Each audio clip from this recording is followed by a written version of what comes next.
Oui, dehors de Léo Dubois et de Youssouf Koné, Marsal sera absent.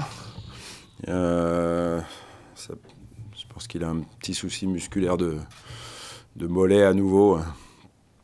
Les autres, je pense que ça devrait aller. On saura ça dans quelques minutes. Et au niveau de la tête de l'ensemble du groupe, elle est comment?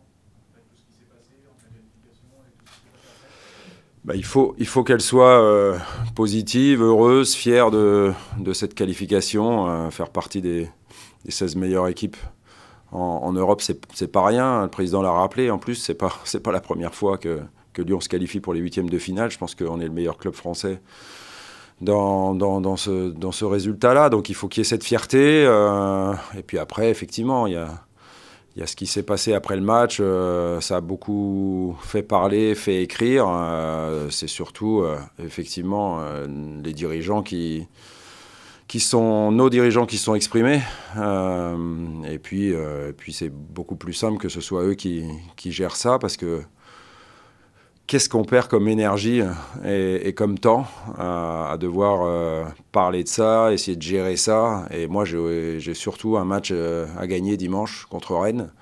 Et donc, j'ai pas de temps et d'énergie à perdre avec ça. Tu dis que ça fait beaucoup parler, est-ce que ça fait cogiter les joueurs?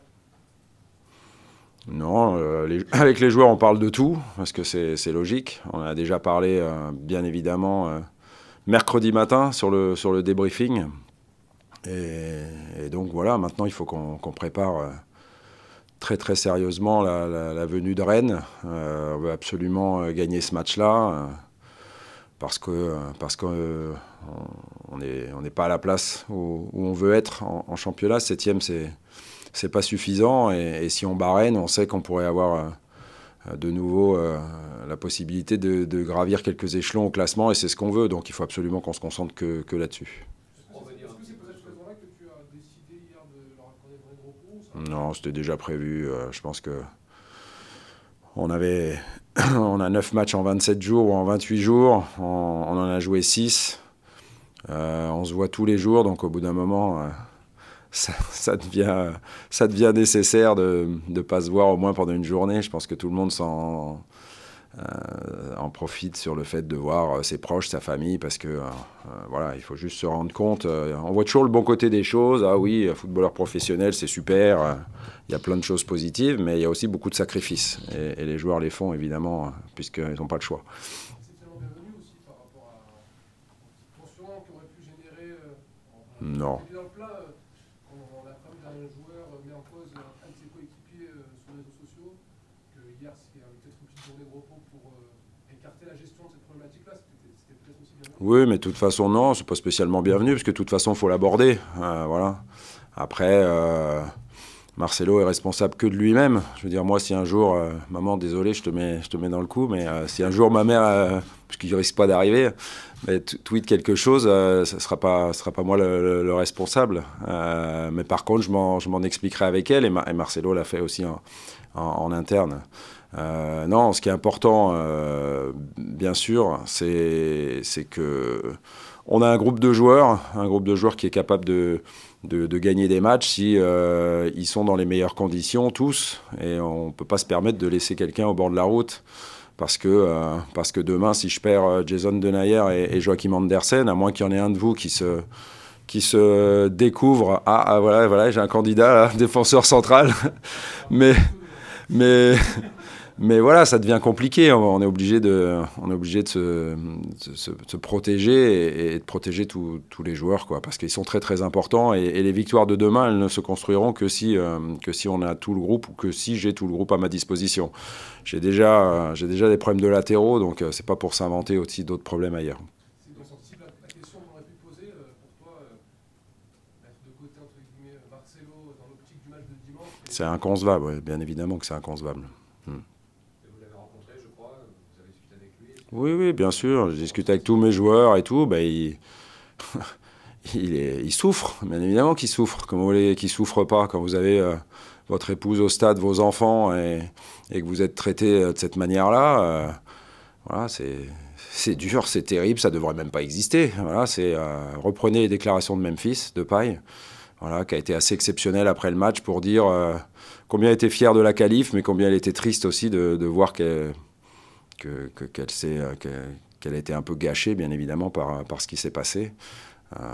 Donc c'est vraiment dommageable. On a besoin que tout le monde tire dans le même sens si on veut les meilleurs résultats possibles. Parce que si ça devient compliqué pour un joueur de rentrer au Groupama Stadium, et je ne pense pas qu'à Marcelo, je pense à d'autres, parce qu'ils ne sont pas libérés à 100%, parce qu'ils ont peur de mal faire et tout, comment vous voulez qu'on obtienne des résultats et des victoires futures. C'est juste incompréhensible, quoi, tout simplement. Il y a son geste aussi. Non, mais ça, là-dessus, bien évidemment que même si les réactions sont humaines, tout le monde n'est pas irréprochable. On ne peut pas se permettre de faire aussi ce genre de choses, même si parfois c'est dur.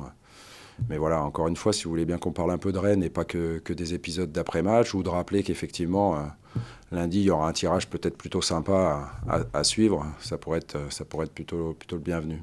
Quand même une question là-dessus, parce que tu as eu un rôle central après la rencontre. C'est facile de te poser la question après coup, mais est-ce que tu regrettes d'avoir incité tes joueurs à aller saluer le public, ou pour toi c'était nécessité d'essayer de profiter de cette qualification-là pour l'accepter? Moi, voilà, c'était quelque chose de spontané. Il m'a été dit, c'est le soir d'une qualification 8e de finale où peut-être il faut tout faire pour faire un pas en avant et montrer qu'on est intelligent et qu'il faut qu'on fête ensemble. Je trouvais ça vraiment être une bonne idée. Le problème, c'est que quand on est allé saluer la Sud, ça s'est bien passé. Au moment où on avait voulu aller saluer le COP Virage Nord, ils nous ont tourné le dos. Donc c'est ça que les joueurs ont souffert de ça. C'est comme quand vous êtes brouillé avec votre femme, votre compagne, votre amoureuse, et puis que tout d'un coup, pour arrêter avec la brouille, il y en a un qui fait le premier pas.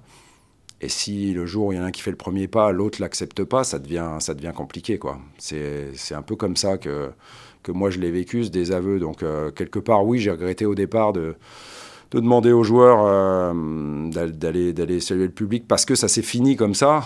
Mais quelque part, je pense que finalement, c'est peut-être un mal pour un bien parce qu'il faut crever cet abcès, il faut aller au bout des choses. Et on a besoin d'un stade plein qui fait communion avec son équipe pour gagner des titres, quoi, ou gagner des choses cette année, parce que sinon, on va aller nulle part. C'est aussi simple que ça. Malheureusement, stop, ça y est, j'ai assez parlé de ça. Et si vous voulez bien parler de Rennes maintenant, Bilal, ça serait une bonne idée. Malheureusement, c'est pas réellement ce qui s'est passé. On a vu les images.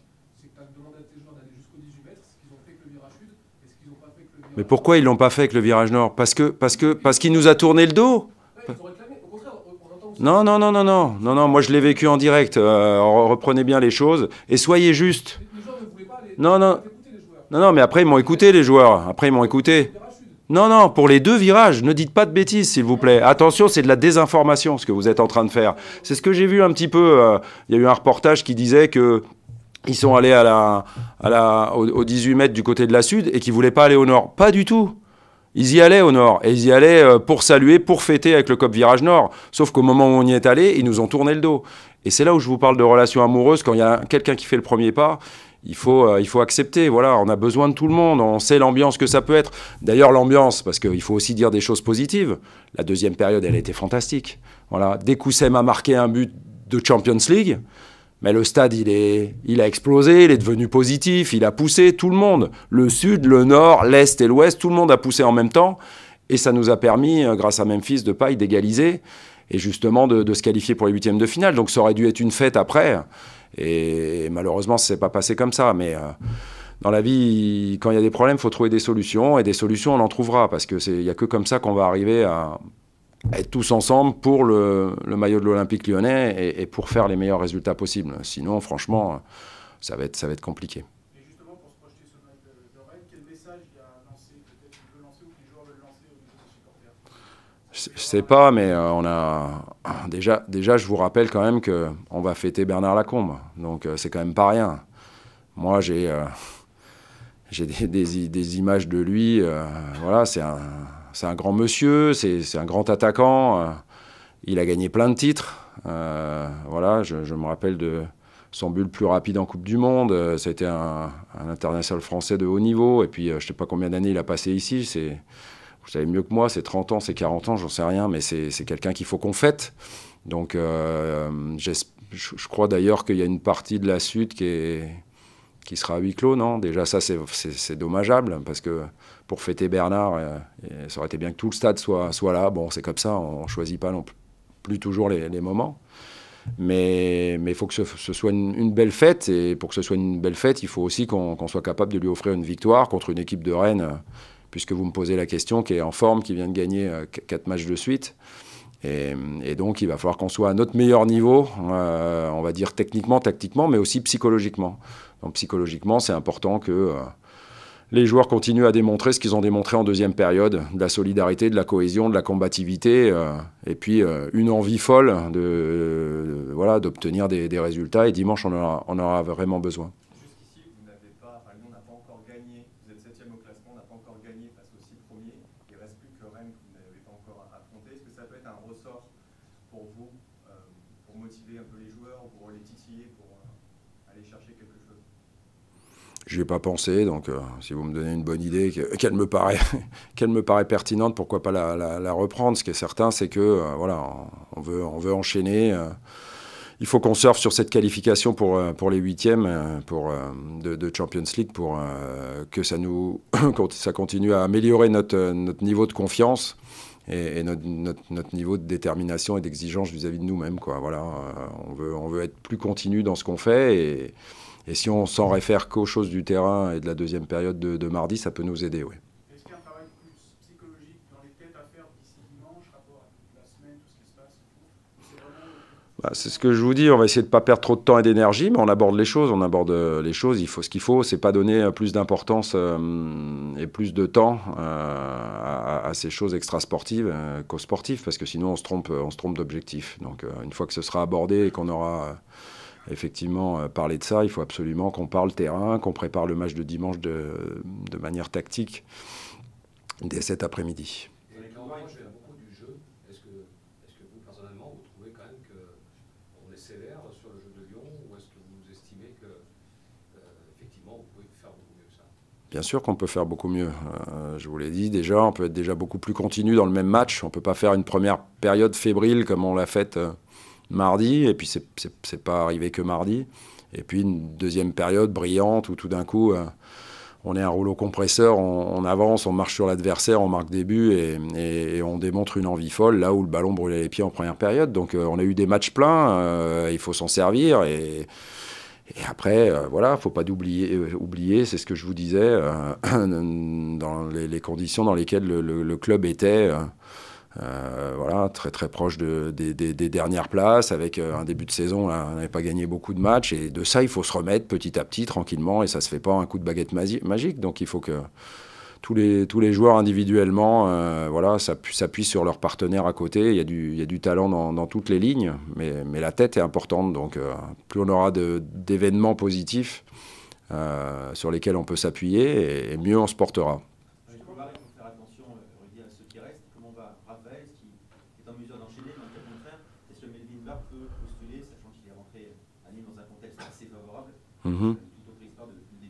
Oui, bien sûr. De toute façon, voilà, on était peut-être le seul club où on avait un excès de latéraux, et maintenant on est le seul club à être en difficulté sur ces postes-là si on a des problèmes, puisque Marsal sera certainement pas présent ce dimanche. Donc je pense que Raphaël va bien. Il était cuit quand il est sorti, mais il a été très très intéressant aussi sur ce match de Champions League. Et Kenny a fait une deuxième période, mais comme l'équipe en fait. J'aurais pu changer beaucoup de monde à la pause, mais finalement cette deuxième période a démontré que c'était pas un problème de système de jeu ou de joueurs, c'est un problème de se lâcher, d'état d'esprit et de confiance en nous. Et je pense qu'on a été dos au mur.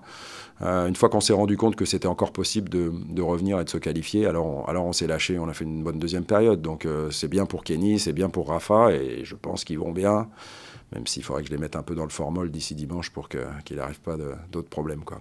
On parlait du contraste entre les deux mi-temps. Tu parles du fait que le ballon pouvait brûler les pieds en première mi-temps. Est-ce qu'il y a aussi une refonte au niveau des consignes que tu as pu leur donner.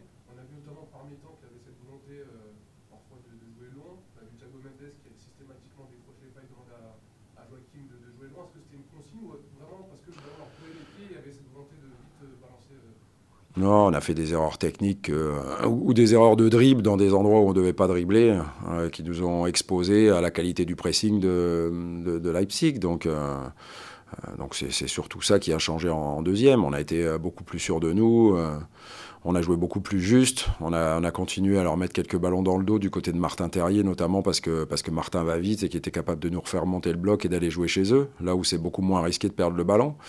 Mais je pense que ça a surtout été une idée qu'on pouvait se qualifier, même dans des conditions difficiles, et donc une prise de conscience qu'il fallait se lâcher, quoi. Aussi simple que ça. Vous disiez tout à l'heure que Memphis a été exceptionnel. Vous parliez de l'après-match. Pendant le match, on a vu qu'il n'a pas fait son meilleur match, clairement. Non. Mais qu'au niveau de l'attitude, Bah oui. contrairement à ce qu'on peut lui reprocher. Je crois que c'est celui qui a le plus couru pendant le match. Ouais. C'est aussi pour ça, quand vous avez donné le brassard de capitaine à Memphis, c'est ce que vous vouliez lui dire, même si dans un Non. jour, aujourd'hui, tu peux plus penser qu'à toi. Non, j'ai pas pensé à ça. Moi, depuis que je suis arrivé, et il y a eu 6 matchs, je pense, où il y a eu 6 capitaines différents, Memphis a toujours montré non seulement que ça pouvait être un capitaine potentiel, de par son talent, le fait qu'il a marqué des buts, qu'il a permis à l'équipe de gagner des matchs, et il y en a eu plein depuis que je suis arrivé, mais aussi parce qu'il a toujours été généreux avec ballon, mais aussi sans ballon. Donc moi, celui que vous me décrivez, je ne le connais pas, donc j'espère ne jamais le connaître. En tous les cas, effectivement, il a été exceptionnel par le fait que il a beaucoup donné dans ce match, même si il n'a pas toujours tout réussi. Mais il faut dire aussi que c'est un joueur très très entreprenant et qui prend des risques dans tout ce qu'il fait, dans ses passes ou dans ses dribbles pour marquer des buts. D'ailleurs, c'est comme ça qu'il faut faire marquer des buts. C'est comme ça qu'il faut qu'il continue à faire. Et puis sur l'après-match, oui, ça a été un vrai capitaine puisqu'il a défendu l'un de ses coéquipiers. Par rapport au match de mardi, est-ce que tu penses que de la difficulté dans le jeu, dans les à côté, etc., est-ce que tu sens que ça a pu cimenter le groupe? Est-ce que tu sens déjà ça dans ces heures d'après? Et est-ce que tu sens que ça peut construire quelque chose pour l'avenir? Tu as eu cette qualification dans la douleur? Je l'espère, oui, je l'espère. Il y a eu des matchs comme ça très importants. Ça fait au moins 3 fois et peut-être même plus où on est mené et on arrive à revenir pour gagner ou pour obtenir une qualification comme on l'a eu fait contre Leipzig. Donc ce groupe-là est capable de haut mur de montrer des belles qualités mentales et du caractère. Et ils se rendent compte qu'effectivement, quand ils font les choses ensemble, c'est beaucoup plus efficace. Donc j'espère que ça pourra être le cas, voilà, au détriment, encore une fois, de ce que je vous disais. Il ne faut pas que certains perdent de la confiance parce qu'on joue à domicile. Une question sur Anthony Lopez. Ouais. Il est affecté par tout ce qui se passe, etc. Est-ce que vous allez le voir aussi parler, vous discuter avec lui? Non, mais Anto, il est, c'est un des joueurs importants du terrain, évidemment, parce que c'est un grand gardien et du vestiaire. Donc c'est un des leaders. C'est aussi pour ça que je demande à mes leaders de s'exprimer, et que ce soit à l'intérieur du vestiaire, dans la com interne et dans la com externe. Et Anto le fait. Il l'a eu fait d'ailleurs dans le vestiaire le lendemain du match, pour bien rappeler combien il était avec le groupe et combien il faisait aussi tout son possible pour que les choses s'arrangent, parce que c'est important.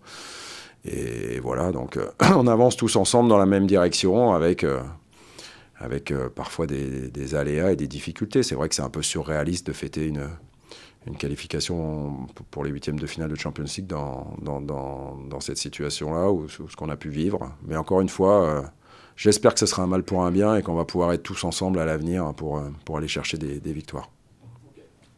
Merci à vous.